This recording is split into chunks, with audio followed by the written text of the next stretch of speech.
స్వయాన ఇప్పుడు అధికార పార్టీ ఎమ్మెల్సీగా కొనసాగుతూ ఉన్నాడు. సో ఈ దాడిని మీరు ఎట్లా చూస్తూ ఉన్నారు ఒక బ్రదర్గా? సో ఇది దాడి యావత్ బీసీ ప్రపంచం మీద జరిగిందనేది ఇది మేము అనుకుంటున్నాం, భావిస్తూ ఉన్నాము. ఎందుకోసం అంటే వాళ్ళు ఎంత పకడ్బందీగా వచ్చారంటే ఈ డివిఆర్ సీసీటీవీ అంటే రెక్కి నిర్వహించారు వాళ్ళు. సీసీటీవీ ఫుటేజ్ ఎక్కడుంది, మనం ఏది దొంగిలిస్తే మనకు ఆనవాళ్ళు లేకుండాను సాక్ష్యాలను తారుమారు చేసి దొరకకుండా చేయొచ్చు అనేది ఇది పకడ్బందీగా పన్నిన వ్యూహం ఇది. సో మేము ఇవి ఎన్నో ఎదుర్కొన్నాం. ప్రతిపక్షం వాళ్ళు గవర్నమెంట్లో ఉన్నప్పుడు వాళ్ళ నాన్న పెట్టిన టార్చర్ మామూలుగా లేదు. అయినా కానీ మేము ఎదుర్కొన్నాము యాజ్ ఎ ఒంటరిగా ఎదుర్కొన్నాడు. దాంట్లో అందరం కూడా మీరు చూశారు, విట్నెస్ కూడాను. సో ఇదైతే ఎప్పుడైతే ఎందుకు జరిగిందంటే మెయిన్ రీజన్ ఏంటంటే మేము బీసీ ఇప్పుడంతా బీసీ సమాజం అంతా మేల్కొని ఉంది. సో బీసీలు చైతన్యం అవుతున్నారు. సో మేము బీసీలం కదా, మేము అణచిపెట్టి ఉంచాలనుకున్నాం కదా. సో బీసీల నుండి బీసీ నాయకత్వం పుట్టుకొస్తుంది, ఒక రాజకీయ పార్టీ పుట్టుకొస్తుంది.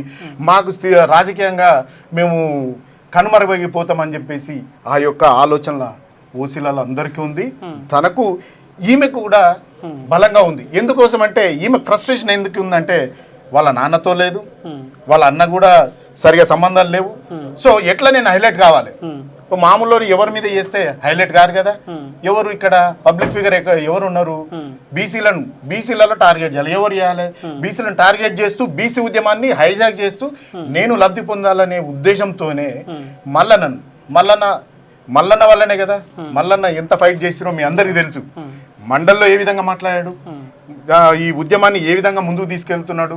సో ఇవన్నిటిని కూడా ఎవరిని టార్గెట్ చేస్తే నేను హైలైట్ అవుతాను, నాకు పూర్వవైభవం వస్తుందని చెప్పేసి అనుకుందంటే మల్లన్న మీద దాడి చేయాలి.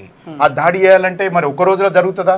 సో మరి గన్మెన్లు ఉన్నారు, మరి అక్కడ ఒక వ్యవస్థ చాలా మంది ఉన్నారు, ఒక 100 మంది వచ్చి ఉంటారు. సో ఏ విధంగా చేయాలని చెప్పేసి వాళ్ళు రెక్కి నిర్వహించి పకడ్బందీగా వచ్చి మెయిన్ సీసీటీవీ ఫుటేజ్ ఎక్కడైతుందో ఆ డివిఆర్ ఆడ స్విచ్చర్ ఉంచారు, ఎన్బిఆర్ తీసుకెళ్ళి వెళ్ళిపోయారు పకడ్బందీగా.